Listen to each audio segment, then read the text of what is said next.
Yo, what up, fam? It's your boy, back in the building, and today we're diving deep into the archives of hip-hop history. We're not talking about the usual flexes and chart toppers. Nah, today we're unearthing the interviews that made you rewind, double take, and maybe even question reality. We're talking about the most unsettling rapper interviews that left us all scratching our heads and wondering, did that just happen? Get ready to feel a little uncomfortable, a little confused, and a whole lot entertained. Let's get it! Radric Delantic Davis, better known as Gucci Mane, is a legendary rapper who needs no introduction. In the hip-hop world, he's widely recognized as an OG and pioneer of trap music. Born in Bessemer, Alabama, and raised in East Atlanta, his journey from the streets to stardom is a raw and unfiltered saga of hustle, setbacks, and ultimate triumph. Over the years, Gucci Mane kept the streets fed with a steady stream of mixtapes and albums and linked up with some of the hottest MCs in the game, including Usher, Lil Wayne, Young Thug, and Young Dolph. Gucci ain't even been one to shy away from a challenge, whether that be a funky beat or beef in the street. In one interview, it even shared his side of a story that led him to put another man in the ground.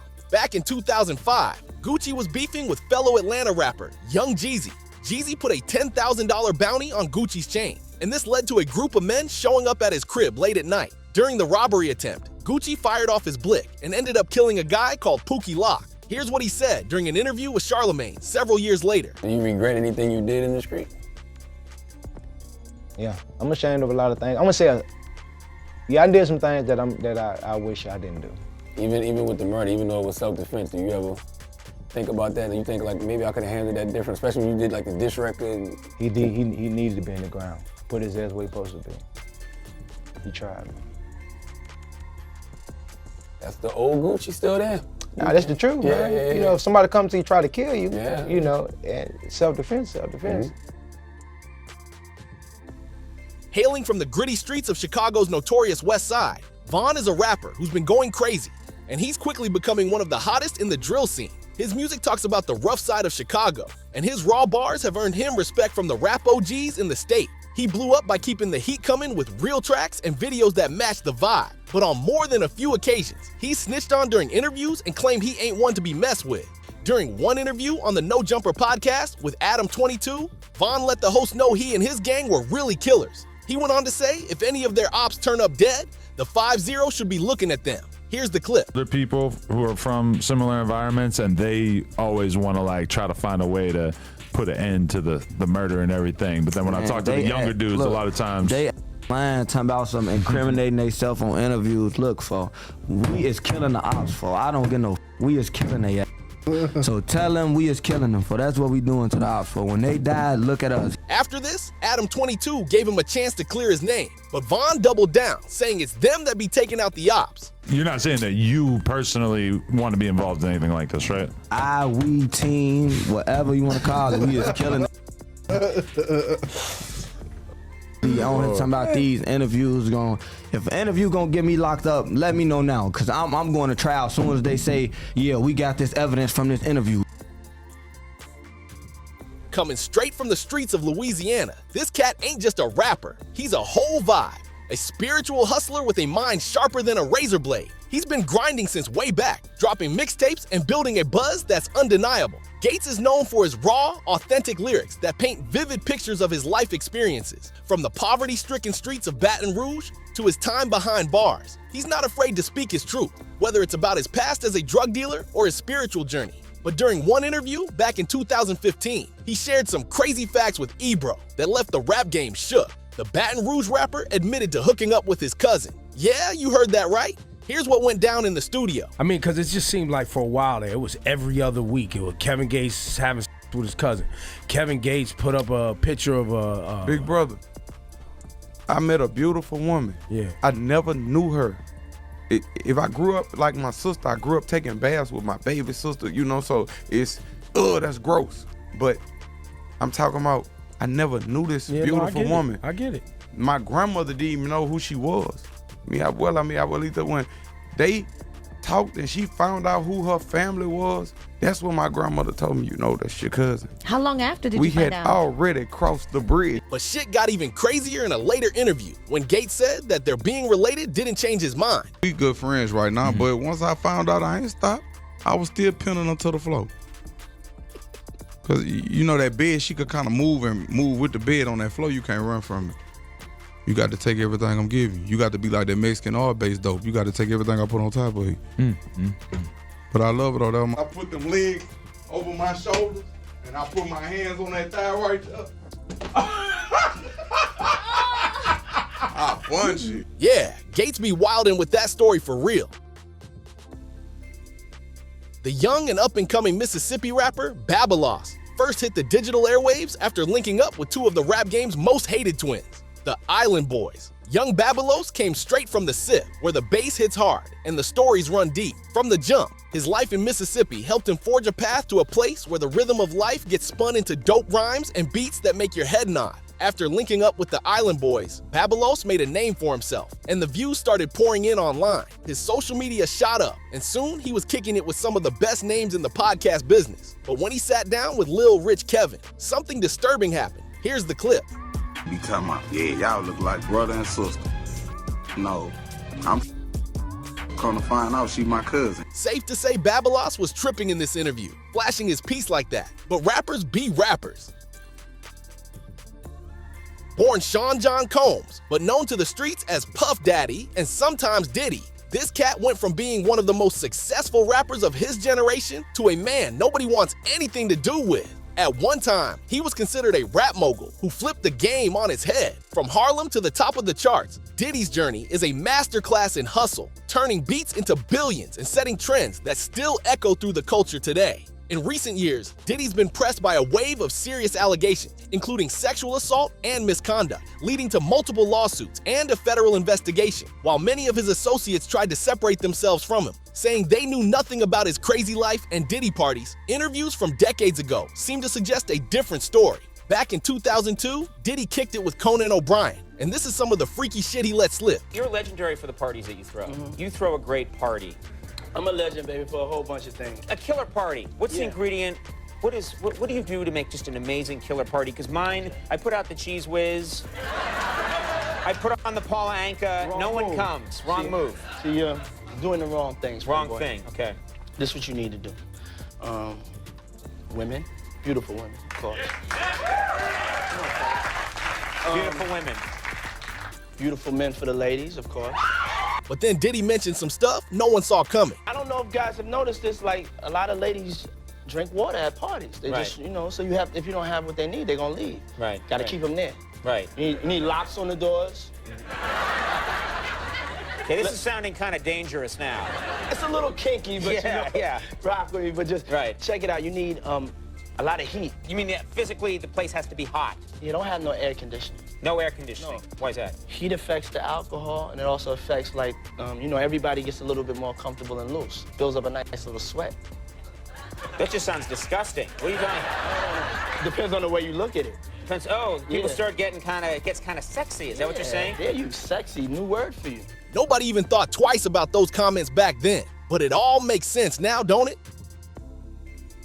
Born Jeffrey Lamar Harris Jr., Bloodhound Lil Jeff was a rising drill rapper from Chicago's South Side and one of the realest in the game. He was a straight-up menace on the mic who didn't just spit bars about the streets. He was the streets. His personality was all about that unapologetic authenticity, a true reflection of the gritty Chicago drill scene he came from. He was never scared to get into it with his ops and also stood his ground when shit hit the fan. During one interview with DJ UTV, he let this be known. Lil Jeff was asked if anyone had ever taken anything from him, and this was his reply. Now listen, I ain't gonna lie. Did run off on me before. I will tell you that. Did what they did. What, he zeroed you on the move or something? Yeah, basically. That happens to the best of us, son. We know I've been finesse. Yeah, ran off and it went back. It turns out the two people who robbed him started bragging on IG. It turned out it was two young dudes from a nearby high school. One day, while they were leaving school for lunch, two blacked out SUVs drove past, and the people inside opened fire on them, killing the two teenage boys. Many online jumped to conclusions and said Lil Jeff was behind the hit. A short time later, he hopped on IG and let everyone know he had just smoked two dudes. If I get mad enough, it'll start happening. And y'all know this by now. I went black for like a week, and poof. Gotta go after that one. Poof. I came back. Poof. Long live though. If Lil Jeff is saying what most think he is, he smoked 2 teens for snatching his watch. In his most popular song, he seemed to add more evidence to the theory by writing, "Them niggas did what they did and had to pay the consequences." Hailing from the Chi-Town streets, FBG Butta is considered a real one by his loyal fans. His rhymes about street life hit differently because he lived that life he raps about. Growing up in Chicago, especially in some of the tougher neighborhoods, ain't no walk in the park. For Butta, that meant being exposed to the grind and the grime from a young age. The streets were his classroom, and unfortunately, crime was a regular lesson. Over the years, he's been involved in some serious beef with the ops in O-Block. In fact, his homie FBG Duck got gunned down by members from O-Block in part of a long-standing gang rivalry. Butta hatred for O-Block has spilled out on many interviews, and now we're as disturbing as one interview he did a few years ago. He claims O-Block snitched on themselves after gunning down Duck. Here's the clip. These told them they so, and they did an interview on top of the murder cop. You stupid. What about the picture that Take went? me to jail. Give me the cups. Yo, Butta, what I'll about take the it, what yeah. about the picture that went viral with Muwap wearing with the duck sneakers? That's clown. And with the same Draco y'all use. Get a feds they evidence. That's the same. Homicide can't solve it, but the feds can, right? Damn. We talking real business. I'm a real street. Some fans say he allegedly went on to admit to killing someone in this interview. I'm Buttershaw. I'm Buttershaw. Now picture me sitting on top of the car that I just killed on. I got J Main them in this. I got 4 of them in this. They in this. They didn't kill.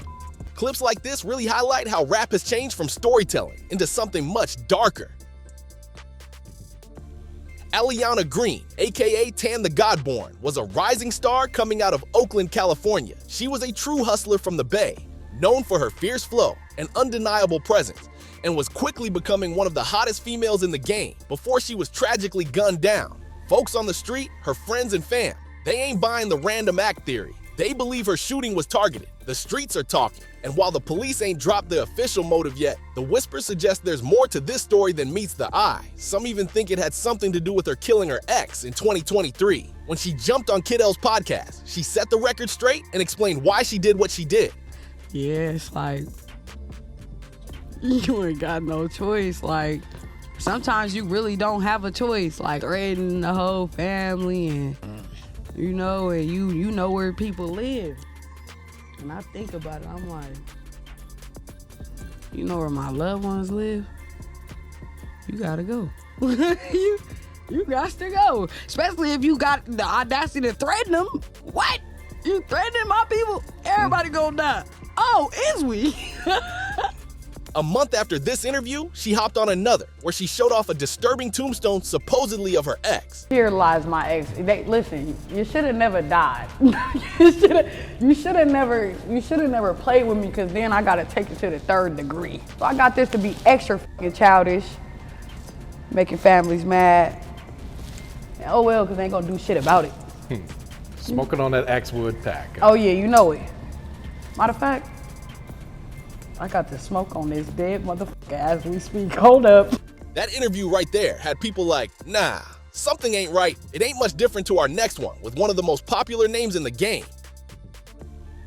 Next up, we got the Project Baby himself, straight out of Pompano Beach, Florida. Kodak Black ain't just another rapper. This, the dude who's been spitting fire since elementary, turning his struggle into anthems. He got that raw, unfiltered vibe, that realness that makes you feel every word, whether he's dropping a club banger or pouring out his soul about the pain he's seen. From the Golden Acres developments to the top of the charts, Kodak's journey is a testament to his hustle and charisma. Yet our boy been down a few dangerous roads that nearly claimed his life. In one interview with DJ Academic, he got up close and personal about his addiction with substances. Here's what he said. But me and Stevie, like, we were eating ice back then, boy. You know what I'm saying? We on ice back then, wide open, fried out here. You know what I'm saying? Like that. Like ice, like regular ice. Melt. Cause you know, popping mileage and that, but it ain't like a base or none of that. You know what I'm saying? I way more money than a lot of these. You know what I'm saying? Real good. I'm saying, yeah, time. That wasn't the only time Kodak got real about his meth addiction. During an IG Live in 2023, he shared some info about his battles with addiction. Told y'all I done told y'all with them. I done told y'all for told me later. I ain't around. You know, they think it's a wonderful game. Speaking to y'all, man. You be on land right now. First off, died. That or have been dead by now. If that ain't disturbing enough, during an interview on the No Jumper podcast, he admitted he was munching on around 100 perks a day. Like a lot. You was exaggerating when you said 100 perks, or you for real like on 100 perks a day? How you weave off of it? How you Tell you.